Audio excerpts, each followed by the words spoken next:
Hey folks, how's it going? Back in action here on the SR1433 Snapper Mower, and today we're tackling the drivetrain issue. The issue I'm having is that it'll go into first gear, neutral, and reverse, but I'm not getting anything out of second, third, fourth, and fifth gear. Now, this is a common problem with these Snapper mowers, and the first thing everyone says online is to go to the friction drive and just change your friction wheel out for a new one, and voila, usually that fixes the issue. Well, I did that, and still I don't have second, third, fourth, or fifth. So when I flipped it up and started diagnosing the issue, I'd done some type of repair to it, and shout out to Jim's Fix-It Shop for trying one way of just welding in the top portion that was worn out, as you can see right here in the picture, welding that portion in and trying to fill in the gap and make it more level and even again rather. But the problem is that actually didn't fix the issue. And the other problem is I don't know what the actual distance is of the correct width is supposed to be in that gap. I mean, it was that worn out. So looking a little deeper, I actually saw this black dust. Now at first I thought it was just dirt and soil from, you know, cutting the grass and dirt hopping back up in here, but it's actually not that. This thing is so out of alignment that the wheel, the friction wheel itself, is actually rubbing up against the yoke. Now I just moved the yoke and put it into second gear, and you can see here on the friction wheel, this thing is so out of alignment that it's actually rubbing up against the yoke on the friction wheel, which caused the wheel to actually wear and tear on a brand new wheel. Now this is the wheel that originally came off of it. Someone had tried that repair before, because you can sell the rubber's brand new, it's not cracked or brittle or anything like that. But this thing has been so out of alignment that it's been chewing their friction wheels up. And also, if you look at it, there is a tremendous amount of play in this yoke. So with these Snapper mowers, everything has to work together in conjunction in order for it to work properly. So one, you got wear and tear on your bushing right there. Then you have the issue with it wearing and tearing on the actual yoke itself. And then the friction wheel is now being chewed up. So you got three pieces coming together to cause this thing not to work properly. So the wheel itself, I think, is still good. I don't think I need to buy a new one just yet, so I'm going to keep that one, keep that on there. And what we're going to do today is repair the yoke by putting a brand new yoke in. Now I reached out to jacksmallengines.com, which is a great site. They literally have every part you could possibly need for these Snapper RER motors. All you gotta do is look up the model number and you'll get the exact part you need, which is awesome. So reach out to those guys. Got the I think it costs like 28 bucks, I believe. And this is a brand new yoke, fresh out the box. It's with the Briggs & Stratton. And here's the part number, just in case, for the SR1433. You're right there, 703-329 2IP. And this part is an exact fit to a degree. Now the issue, one issue out of the box, is that these holes are not tapped. If you look on the original yoke, those are just regular machine screws that screw into the yoke. So what I had to do is take one of those screws out of there and then actually like pre-tap it with the screw. I don't have a tap set, but it worked pretty good. I use a 10mm as a 10mm bolt and a screwdriver, or rather a screw gun, and I just power drilled it straight through, and it tapped out the hole pretty good. So that should hold really good. So you got the 10mm there, and underneath you have a 1/2 inch, which, even looking at that, someone has already been in on this trying to fix it, because you can see the factory paint has been rubbed off. So I'm going to change that part out, but I'm going to take a step even further by modifying the actual Snapper yoke. So what I'm going to do is And again, shout out to Jim's Fix-It Shop. They had an idea of taking a 1/8 inch plate, I think it's 1 inch by 1 1/4 inch, and trying to reinforce the areas where that gear selector actually moves back and forth on the yoke, and it causes premature wear. And instead of me just keep buying yokes every, year or so, whenever this thing wears out, my idea is kind of like Jim's Fix-It.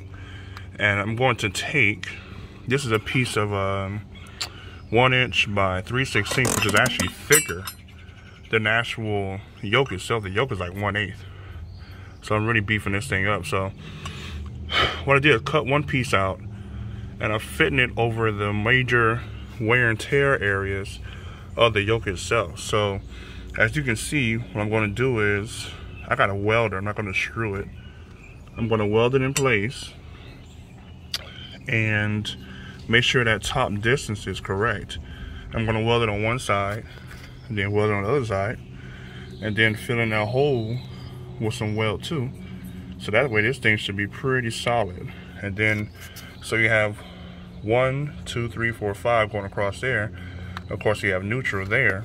And then what I'm going to do is, for the reverse side, as you can see on the original yoke, there's no wear and tear there, but just for the heck of it, I'm going to go ahead and put another piece of metal right there on top of the area where the reverse goes in the gear as well. So I mean, after it's all said and done, this thing should be pretty beefy. Now there are two things of concern I'm thinking about. Is the actual bushing may wear out prematurely because of the extra weight, maybe. And also I'm worried about the spring. The spring part, or the spring portion, is pretty good. It's the factory spring, but you never know. It might actually put some more wear and tear on that, but you'll never know. At this point, we're experimenting. Worst case scenario, just return back to just getting, just buying yokes every time this thing goes bad. So we're gonna do that modification, weld it on both sides, fill in the hole with weld, tack maybe 1/4 inch weld on each side, not putting too much heat on the yoke to make sure we're not warping the actual new yoke. And then I also picked up these bearings from Jack's Small Engine Parts. You see the number, model number right there. And so we're going to use these same new bearings and put these in here.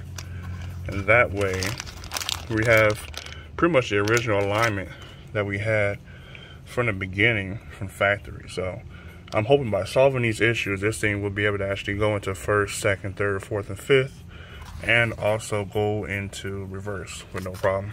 And we'll see what the longevity is of it also after it's all said and done.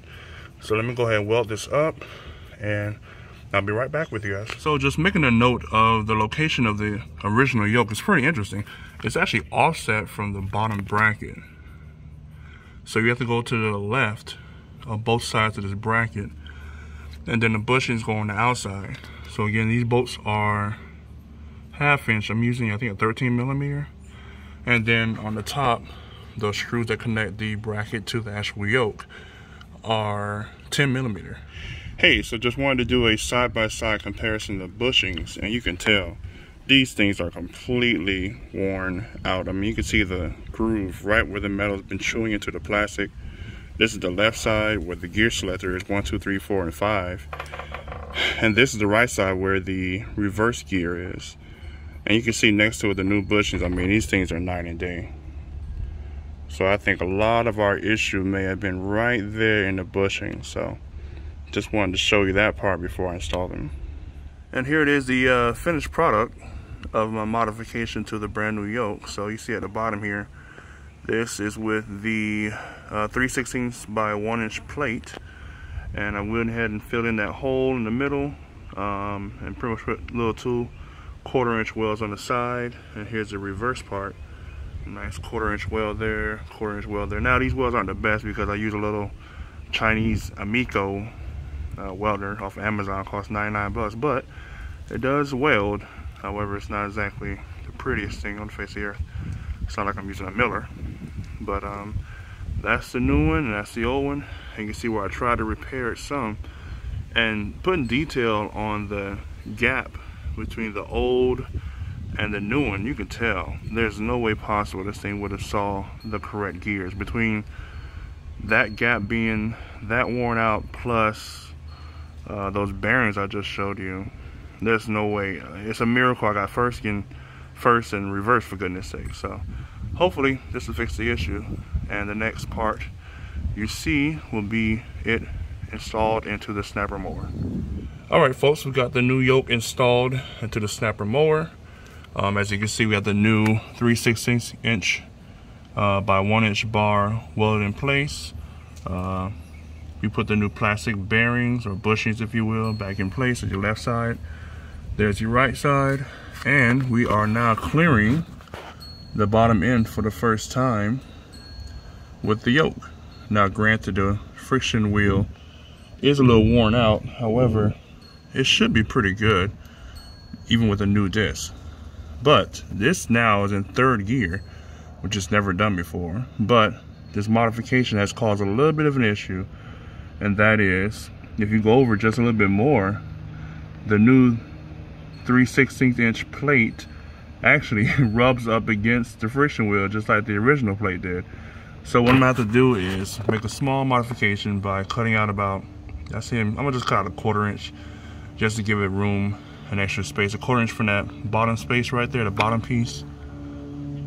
Go all the way across, take my cutoff wheel and cut off a 1/4 inch from that, and that way it should clear all the way. But as far as I can tell right now, the problem has been solved and we should be well on our way. So let me modify that piece one more time and then I'll come back at you. Alright folks, so now we have completed the modification to the yoke plate. I cut out about a 1/4 inch of that plate, that 1 inch by 3/16 inch thick plate. And as you can see, if we go through the bottom here, if I could focus in right there, you can see this now is in 5th gear, and the friction wheel is completely clearing the yoke and the modified plate. So I think this is a success. Only time will tell if all the work was worth it. I believe so in the long run. These are great mowers, but that is kind of a design flaw where that yoke wears out so easily. With the combination of the rubber bushings, or plastic bushings rather, plus that yoke plate being pushed out of place, this thing just will not go into gear properly.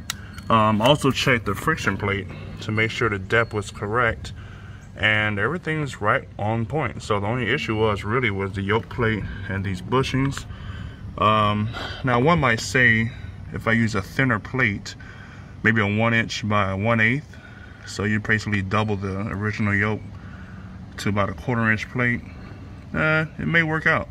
But I just went the extra length because I was using a stick welder instead of a MIG welder, so I just want to make sure I had enough meat on the plate to actually get a good weld in there. So like I said, I'll do an update video to see in the future how everything turned out. Should be okay, but I'm just glad we're able to get this thing back in gear and get this Snapper back on the road. So keep in touch, subscribe, like, and share, and in the future I'll do an update video and we shall see if it all worked out, if it's all worth the work. Alright folks, take care.